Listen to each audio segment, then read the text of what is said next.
നിങ്ങളുടെ favourite shows ഇനി ഒരിക്കലും മിസ്സാവില്ല. ഇപ്പോൾ C5 കാണും നിങ്ങളുടെ ഫേവറേറ്റ് ഷോസ് തികച്ചും സൗജന്യമായി. രാജു എന്നെ ഒരു അന്യായിട്ടാണ് കാണുന്നതെന്നും രാജുവിന്റെ ചില വാക്കുകളിലൂടെ രാജു പറയാതെ പറയുമ്പോ അതെന്നെ ഒരുപാട് വിഷമിപ്പിക്കുന്നുണ്ട് രാജു. അത് മാഡം ഞാൻ സാരല്ല രാജു. ഹരീഷിന് രമ്യ ക്യാഷ് തന്നാ വാങ്ങില്ലേ? എന്നെ രമ്യയുടെ സ്ഥാനത്ത് കണ്ടാ മതി. രമ്യ ക്യാഷ് എന്നാ വേണ്ടെന്ന് പറയില്ലല്ലോ. അതേപോലെ ഞാൻ ക്യാഷ് എന്നാലും വേണ്ടെന്ന് പറയാൻ പാടില്ല. മനസ്സിലായോ? നമ്മളിപ്പോ അന്യരല്ല, ഒരു കുടുംബത്തിലെ അംഗങ്ങളാ. കുടുംബത്തിൽ ഒരാൾക്ക് ഒരു ആവശ്യം വന്നാലേ അത് നികത്താൻ കഴിയുന്നവരത് ചെയ്യണം. അതാണ് കുടുംബത്തിന്റെ അലിഖിത നിയമം. അതുകൊണ്ട് കൂടുതലൊന്നും പറയണ്ട. ഈ ക്യാഷ് വാങ്ങിയേ പറ്റൂ.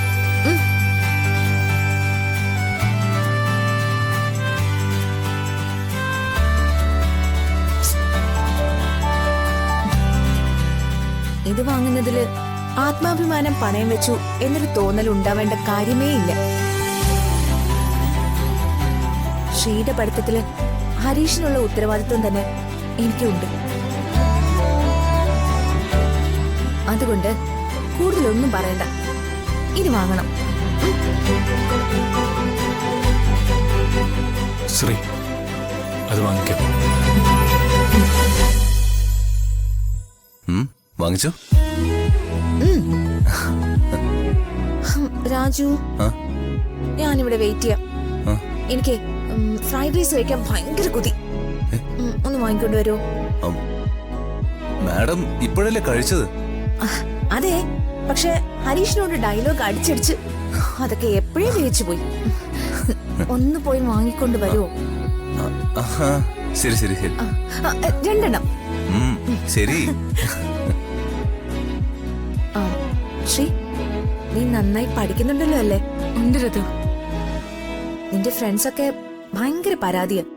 എന്തിന്? അവരെല്ലാവരും വിളിച്ചിട്ടും നീ ഫോൺ എടുത്തില്ലെന്നാ പറയുന്നത്. എനിക്ക് മടിയായിട്ടാ ഋതു. നീ അങ്ങനൊന്നും ചിന്തിക്കണ്ട.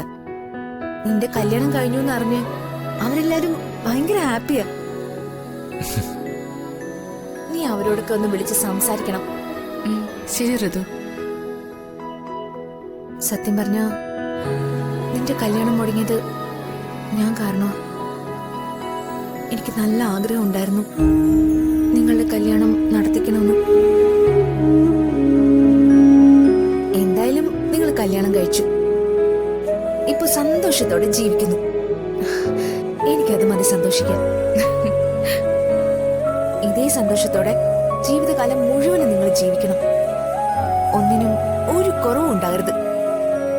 എന്തെങ്കിലും ആവശ്യമുണ്ടെങ്കിൽ എന്നെ വിളിച്ചറിയിക്കാൻ മടിക്കരുത്. എപ്പോ വേണമെങ്കിലും എന്താവശ്യത്തിനാണെങ്കിലും എന്നെ വിളിക്കാം കേട്ടോ. അച്ഛനമ്മയെ കാണാറുണ്ടോ? ഇല്ല, ഇടയ്ക്ക് രമ്യയെ കാണും. പക്ഷെ ഇപ്പോഴേ രമ്യക്ക് ചെറിയ ശത്രുത ഉള്ളതുപോലെയാ എനിക്ക് തോന്നുന്നത്. അതിന് രമ്യയെ കുറ്റം പറഞ്ഞിട്ട് കാര്യമില്ല. രമ്യയുടെ മനസ്സിലുണ്ടായിരുന്ന ആഗ്രഹത്തിന് ഞാനായിരുന്നല്ലോ തടസ്സം. അതൊക്കെ ആരുടെയും കയ്യിൽ നിയന്ത്രണം കിട്ടാത്ത കാര്യങ്ങളല്ലേ. ആരുടെ കൂടെ ജീവിക്കണമെന്ന് തീരുമാനിക്കുന്നത് ദൈവം. അതിനെതിരായിട്ട് ആരെത്രയൊക്കെ പരിശ്രമിച്ചാലും നടക്കില്ല. വിധിച്ചത് മാത്രമേ നടക്കൂ. Fried rice ready. എന്നാ ഞങ്ങൾ ഇറങ്ങട്ടെ. അല്ല, ഋതികയ്ക്ക് വിശക്കുന്നു പറഞ്ഞിട്ടല്ലേ വാങ്ങിച്ചത്? ഇതിനെ കഴിക്കാതെ പോവാണോ? ഇത് നിങ്ങൾക്ക് വേണ്ടി വാങ്ങിയത്. അത് പറഞ്ഞ നിങ്ങളത് സമ്മതിക്കില്ല എന്ന് അറിയാവുന്നത് കൊണ്ട് എനിക്ക് വിശക്കുന്നു എന്ന് പറഞ്ഞ് രാജുവിനെ കൊണ്ട് വാങ്ങിപ്പിച്ചത്. നിങ്ങൾ കഴിക്ക്. വിശന്നിരിക്കില്ലേ രാവിലെ മുതൽ? എന്നാ പിന്നെ ഞങ്ങൾ ഇറങ്ങുന്നു. പോട്ടെ മോളെ. ശരി ഏട്ടാ. ഹരീഷേ, പോട്ടെ. ശരി ശരി മോളെ.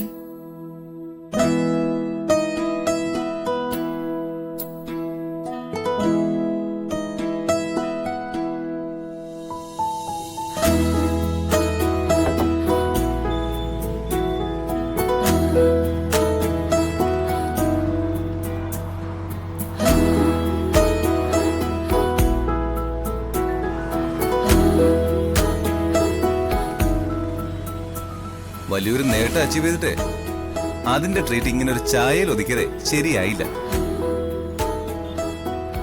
തൽക്കാലം നമുക്ക് ഈ ചായയിൽ ആഘോഷം തുടങ്ങാം രാജു. ഒരുമിച്ച് ആഘോഷിക്കാൻ. ജീവിതം ഇനി ഒരുപാട് മുന്നോട്ട് കിടക്കല്ലേ. ഒരുമിച്ച് മുന്നോട്ടുള്ള ജീവിതം ചോദിച്ചത് തെറ്റായി പോയല്ലോ തമ്പുരാനെ. എന്താ? ആ, ഏയ് നല്ല ചായ ആണെന്ന് പറയായിരുന്നു.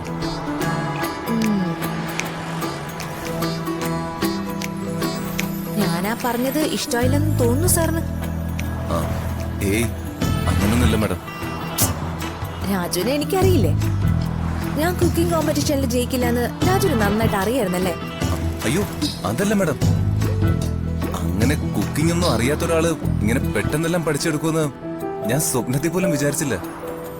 ശരിക്കും ആ കോമ്പറ്റീഷനില് ഋതിക മാഡം ജയിക്കേണ്ടതായിരുന്നു. കോമ്പറ്റീഷനിലുണ്ടായ പ്രശ്നങ്ങളൊക്കെ ആരോ മനഃപൂർവ്വം ഉണ്ടാക്കിയതായിട്ടാ എനിക്ക് തോന്നുന്നത്. അതിലൊന്നും എനിക്ക് വിഷമമില്ല രാജു. ഞാൻ മനസ്സിൽ ആഗ്രഹിച്ചത് ഒരു തരത്തിലല്ലെങ്കിൽ മറ്റൊരു തരത്തിൽ നടന്നില്ലേ, അത് മതി. മതി മാഡം. മനസ്സിൽ ഒരു കാര്യം അടിയുറപ്പിച്ച് വിശ്വസിപ്പിച്ച് അതിനു വേണ്ടി പ്രയത്നിച്ച ഉറപ്പായും വിജയം ഉണ്ടാവുമെന്ന് ഋതിക മാഡം തെളിയിച്ചു.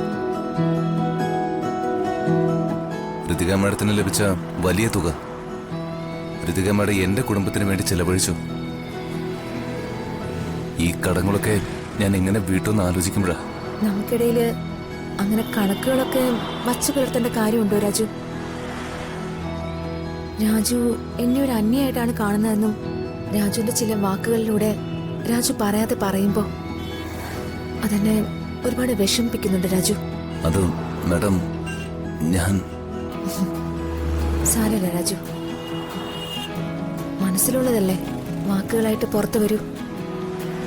മനസ്സിലുള്ളത് മറച്ചു വെച്ച് രാജു എന്നെ കബളിപ്പിക്കുന്നില്ലല്ലോ. ആലോചിക്കുമ്പോ അത് തന്നെ വലിയൊരു ആശ്വാസമാണ് എനിക്ക്. നമ്മുടെ ആഗ്രഹങ്ങളെ കുറിച്ചൊക്കെ ഒരുപാട് പ്രതീക്ഷകൾ വെക്കുന്നതല്ലേ തെറ്റ് അല്ലേ രാജു? അതൊക്കെ പോട്ടെ. എനിക്ക് കിട്ടിയ എമൗണ്ടിൽ നിന്ന് ഒരു കാര്യം കൂടി എനിക്ക് ചെയ്യാനുണ്ട് രാജു. എന്താ മാഡം? അതൊക്കെ പറയാം. ആദ്യം ഈ ഗ്ലാസ് കൊണ്ട് കടയിൽ കൊടുത്തിട്ട് വാ. എന്നിട്ട് നമുക്ക് വീട്ടിലേക്ക് പോവാം. പോകുന്ന വഴിക്ക് ഞാൻ കാര്യം എന്താണെന്ന് പറയാം. രാജു എന്നെ ഒന്ന് സപ്പോർട്ട് ചെയ്താൽ മതി. ശരി മാഡം.